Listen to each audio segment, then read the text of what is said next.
Hello all, this is Anis with you. Welcome to my channel. I wish you all the very best for your future projects. In this ASP.NET Core tutorial, we will see how to display a message box window or otherwise called as Modal dialog window after a submit button is clicked. Let's see the demo of the application which we are going to make. In this application, I have added a modal dialog box to display a success message from the controller. Wow, the message dialog looks beautiful, isn't it? Thanks to the bootstrap, which saves a lot of our time. Likewise, when I submit a form with invalid data, the controller throws you the error message dialog. Notice the error message dialog. This is also beautiful, right?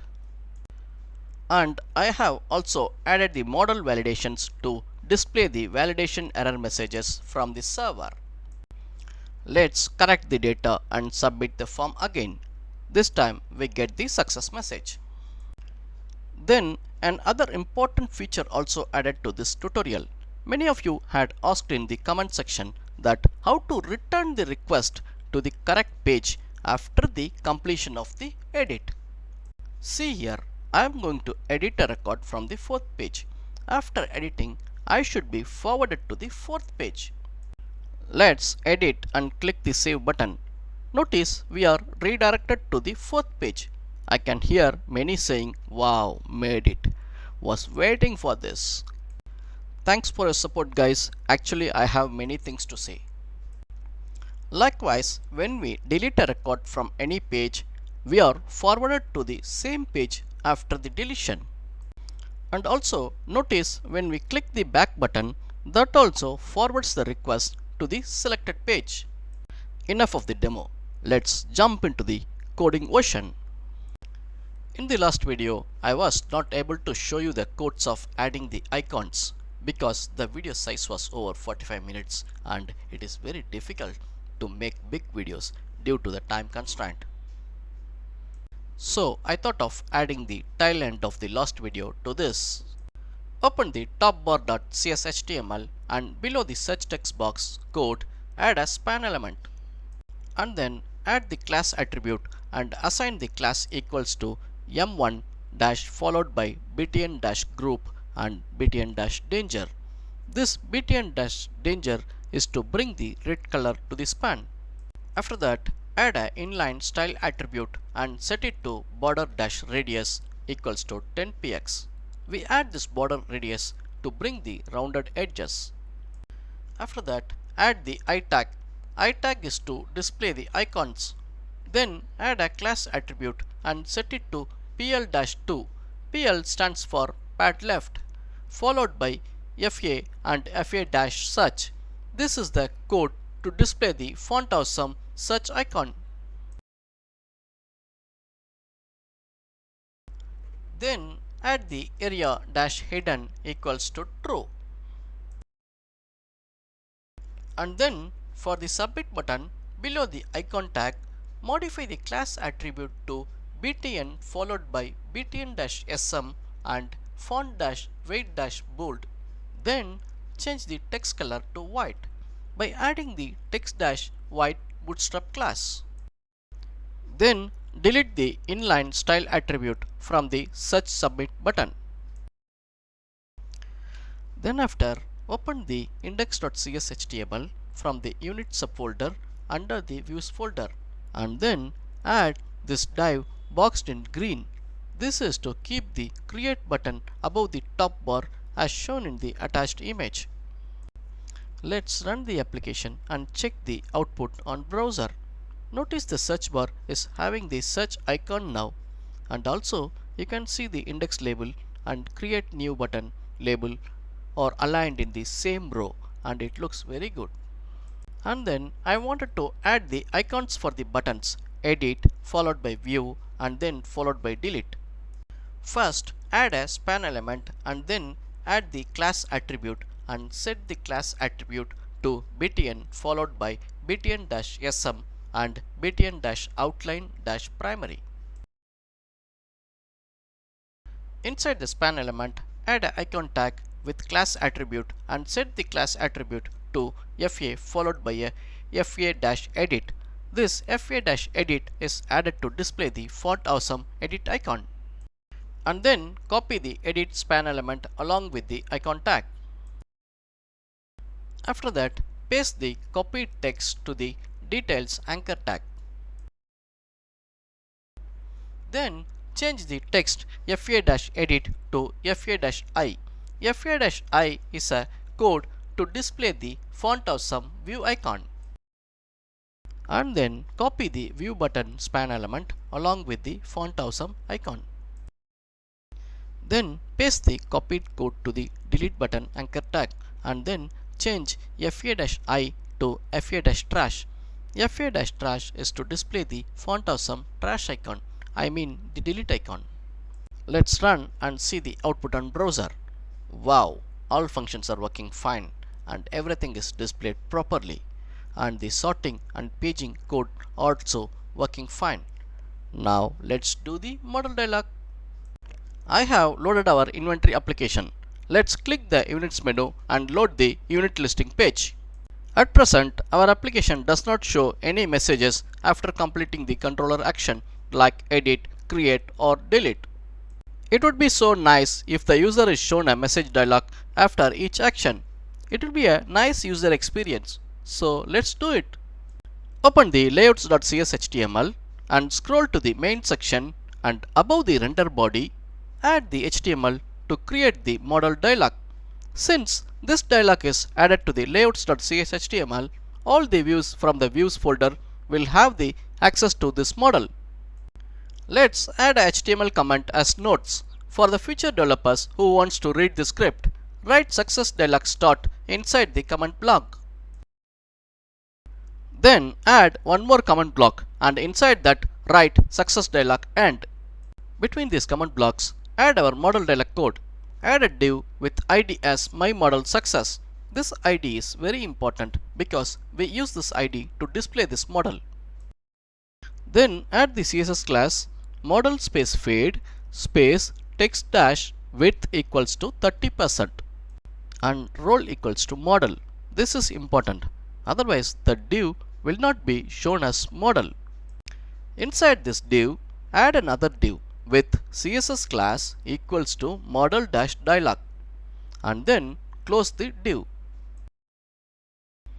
Then inside this modal dialog div, add another div with CSS class equals to modal-content.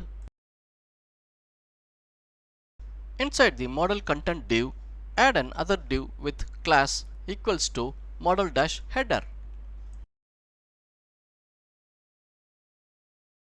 Inside this header div, add a h2 tag and type information within the h2 tag block. After that, add a button tag with type as button and class equals to close, and add data-dismiss equals to modal so that the modal dialog will get closed on clicking this button. Then close the button tag.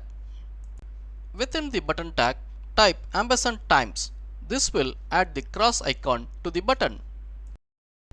Then after, below the modal header div, add another div with ID as myModalSuccessAlertBody. Careful with the spelling. We will use this ID in the JavaScript. Then add a CSS class equals to modal-body space alert space alert-success. This is the place where we will display the success message from the controller. Below this myModalSuccessAlertBody div, add another div with style equals to modal-footer. Inside this div, add a button with style class equals to btn space btn-info. And then add the attribute data-dismiss equals to modal and display text equals to close. See the complete code of the modal dialog. In case if you wish to copy, please go ahead.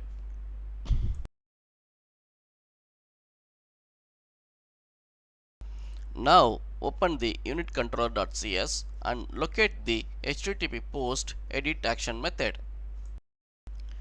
In here, above the return statement, add the temp data of success message equals to unit saved successfully.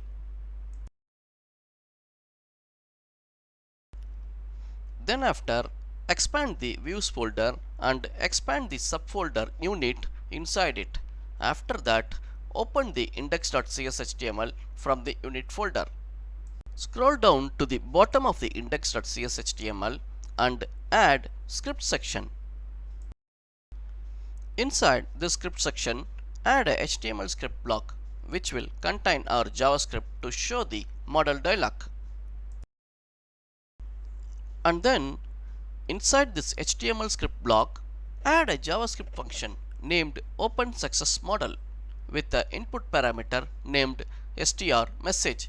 str stands for string.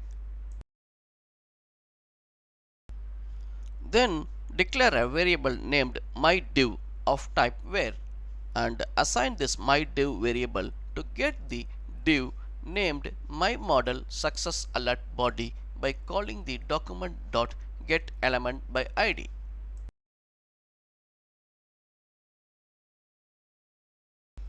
Then assign the strMessage parameter to the myDiv.innerHTML.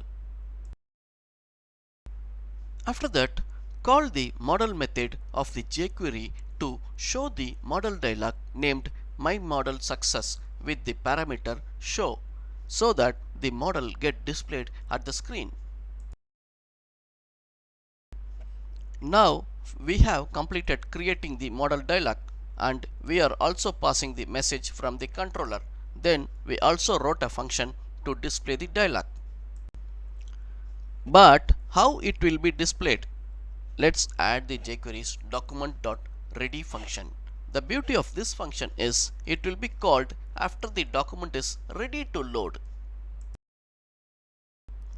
Inside this document.ready function, add a function and inside that function declare a variable named msg and assign msg to temp data of success message. Notice the @ symbol before the word temp data, indicating it is a server-side object. If the variable msg is not null, then call the method OpenSuccessModal by passing the variable msg as the parameter to the OpenSuccessModal method.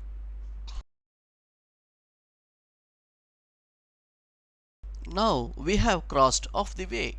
Let's build and run the application to see what we have done. And then click the Units menu. Let's click the Edit button of the unit named 2pieces. Now let's click the Save button. There we go. We got a very nice modal dialog with the message which we passed from the controller. Let's check it by clicking some other unit item. The dialog is displayed for all the units after the completion of the edit action method. So our program works fine. Now let's add the success dialog message to the action methods delete and create of the unit controller.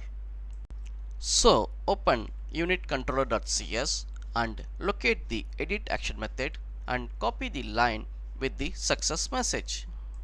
Then paste this line to the HTTP post delete action method and change the message text to unit deleted successfully.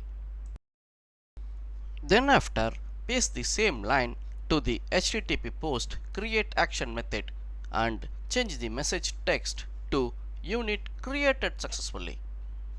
Then build and run the application. Let's delete the unit named 2pieces. After that, press the delete confirmation button. Wow! The success modal dialog is displayed with the message unit deleted successfully from the controller. Likewise, we will also test our create action method. Press the create new button. Then enter 2pieces in the name text box and 2pieces set in the description text box. After that, press the create button.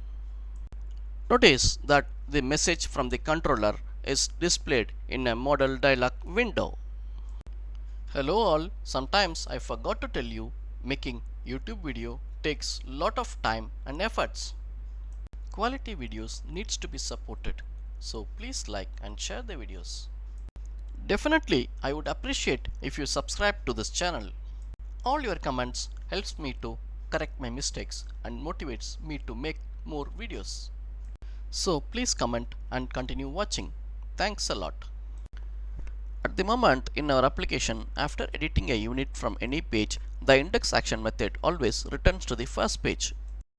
Notice now we are going to select a record from the fifth page to edit. After we complete the edit, we should get the fifth page. But we are sent back to the first page again. This is not a great user experience. But no worries, we will make what we want in few minutes. Let's stop the application and open the unitController.cs, then select the index action method. And in the index action method, add a TempData variable and assign TempData of current page equals to PG. Here we retain the current page in the TempData. Then open the edit.cshtml and in the edit.cshtml, add a variable named pg of type integer with the default value of 1.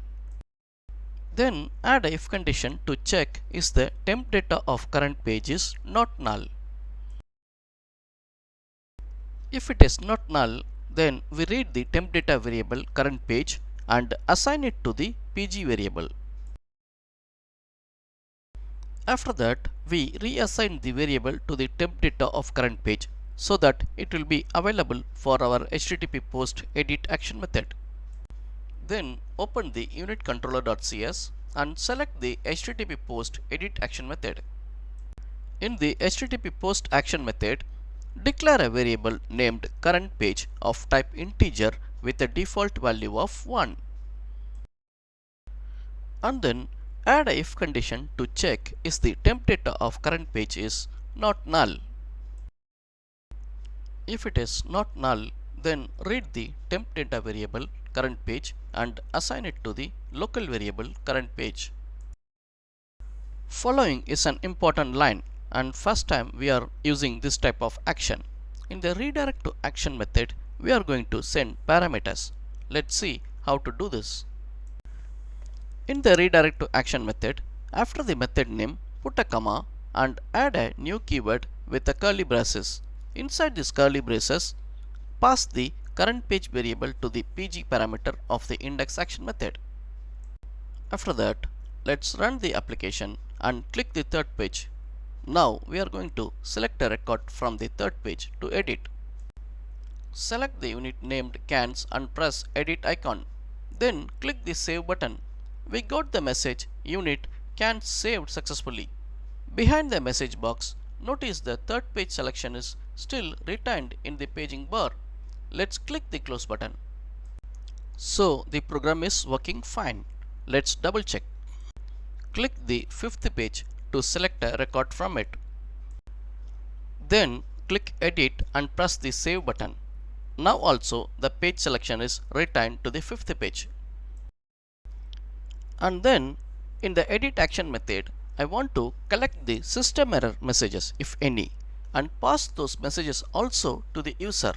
So copy the error message block and paste it to the catch block.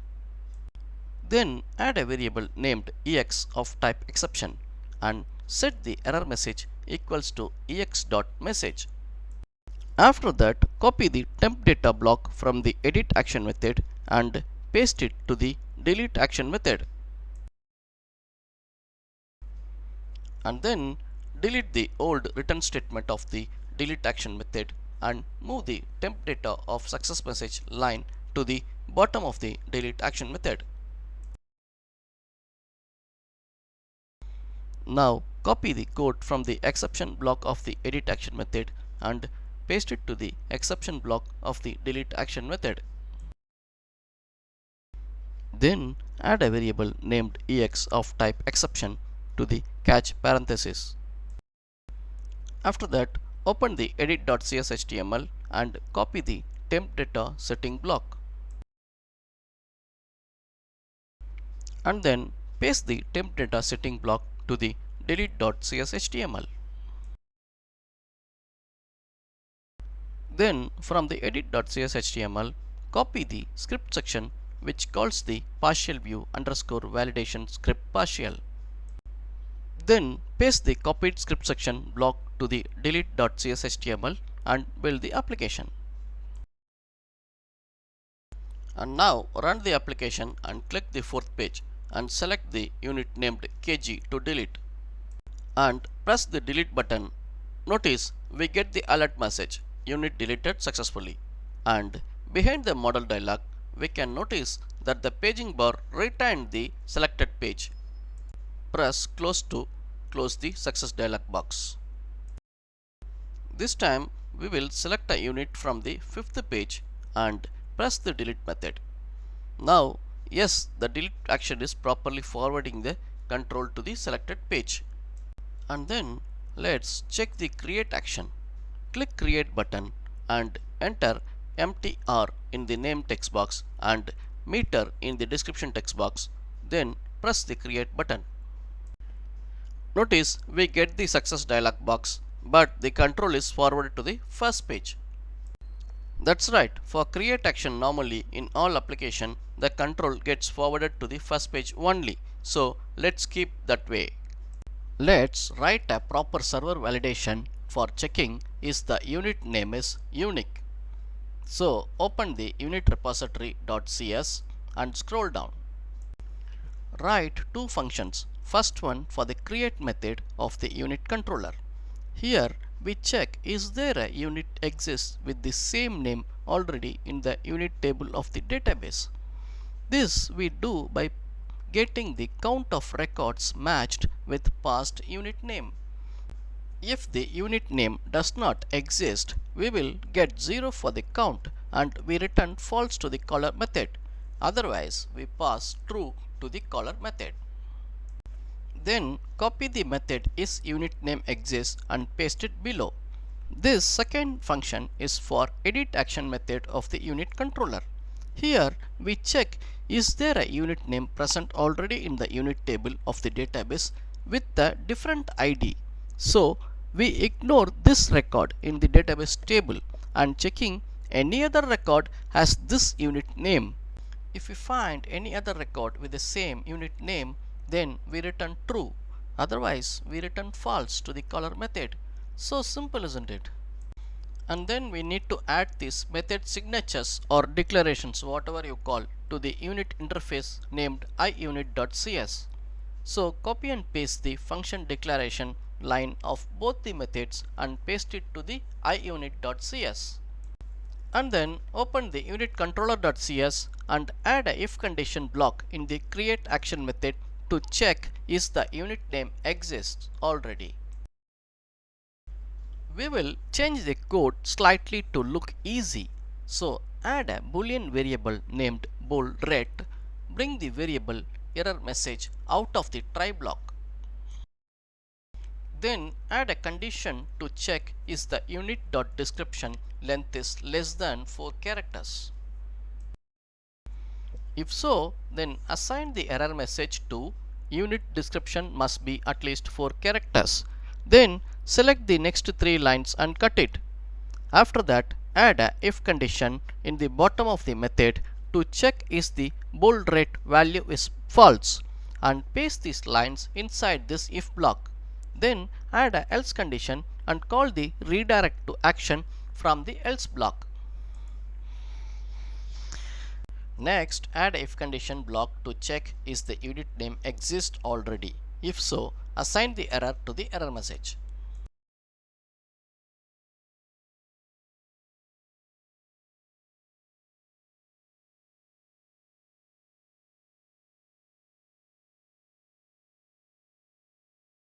Next, we check the error message.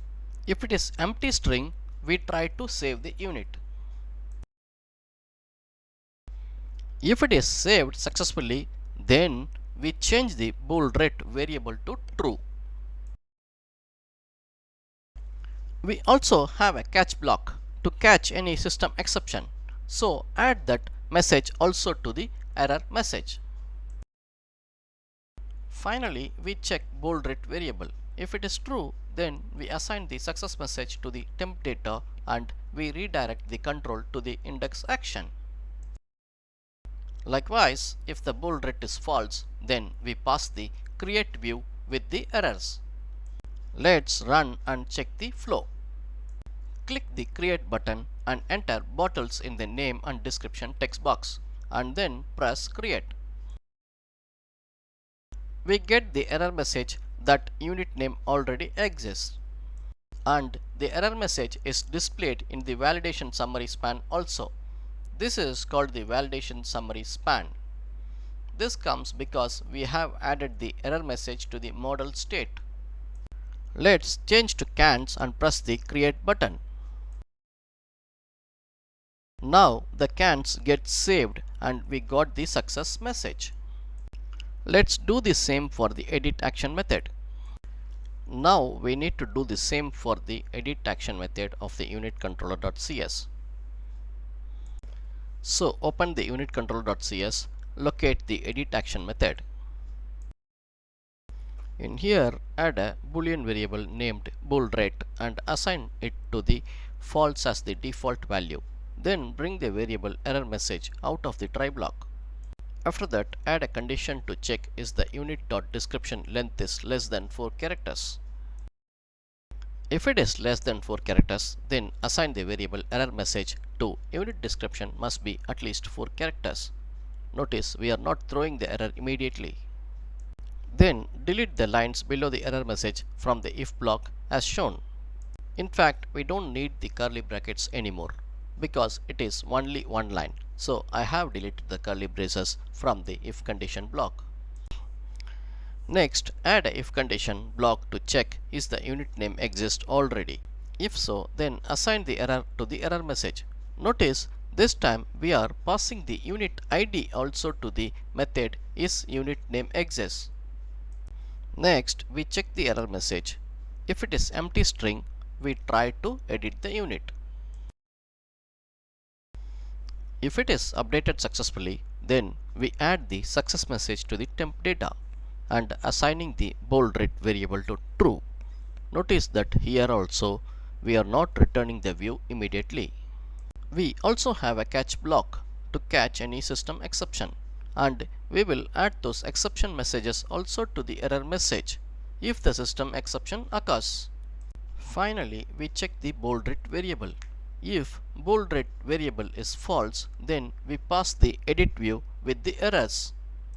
Otherwise, if the bold rate variable is true, then we redirect the control to the index action. Let's run the application and check the flow.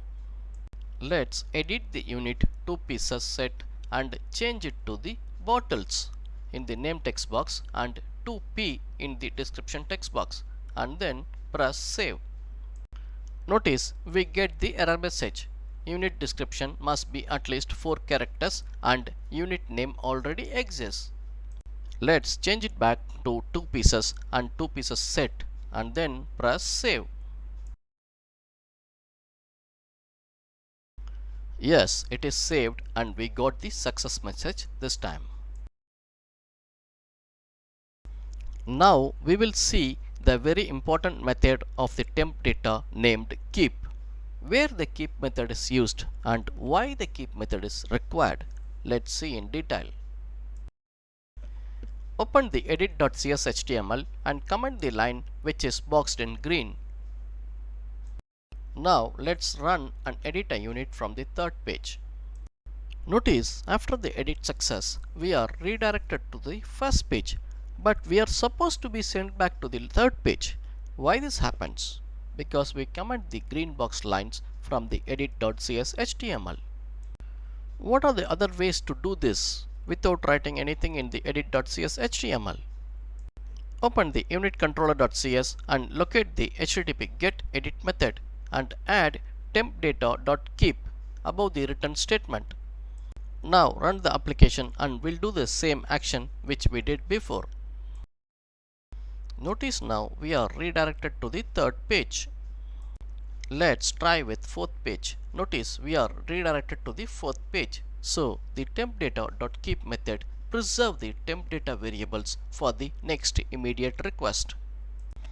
We can do the same for delete method also. So open delete.cshtml and comment all the line from the green box.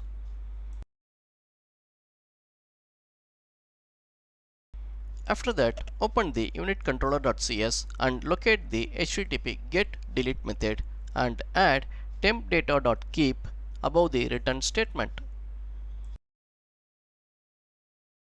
Now run the application and go to the third page and then select delete dozen from the list. Notice we are redirected to the third page, so it works well.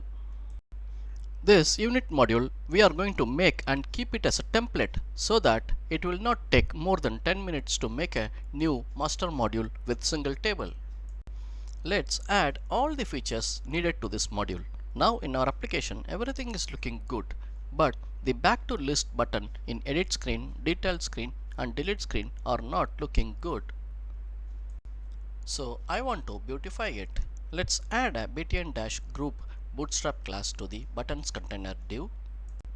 Below the submit button, add an anchor tag with class equals to btn and btn-secondary. Then add attribute asp-action equals to index. After that, add a route data attribute named asp-route-pg equals to temp data of current page. This line is very important. This is the line which redirects the HTTP request to the correct page on clicking the back button. Now let's see it in action. Click the fifth page and select a unit and press edit icon. Notice now our screen looks beautiful and much more better than before. Now click the back button. Notice the request is forwarded to the fifth page and the fifth page is loaded. Let's do the same changes to the details.ch.html. There is nothing new in this which we did not see in this video. So we will do this in the 32x speed. Now let's click the fourth page. Select and load the unit named litter. And then click the back button. Yes, the request is forwarded to the fourth page as expected. Then after we will repeat the same process to make the delete page also look similar to the edit.cshtml. After that we will repeat the process for details.cshtml and make that also to look similar to the edit.cshtml. Now let's click the fourth page and then select the unit named litter again and click delete to load the delete confirmation page for the unit named litter. In this delete confirmation page, click the back button. Wow, back button in the delete page also forwarding the request properly to the selected page. So far we have used temp data in different scenarios and used it for the maximum. But if you are interested to know some more points about it, then here it is. Temp data is a dictionary object used to store data. Second, data stored in the temp data is available for the next request. And then temp data is used to pass data from controller to view and also from view to controller. Then temp data can pass data from one action method to another action method of the same or a different controller. Data stored in the temp data will be marked for deletion after it is read and will be removed on the beginning of the next request. Peek method of the temp data is used to read the value without marking it for deletion, so that is available for the next request. Keep method of the temp data is used to retain the value for the next request. With this, I am completing this video. Before I sign off, I request you to subscribe and share this video. I would appreciate if you would like and subscribe to this channel so that you will be notified for all of the new videos that I will be posting. Thank you and bye for now.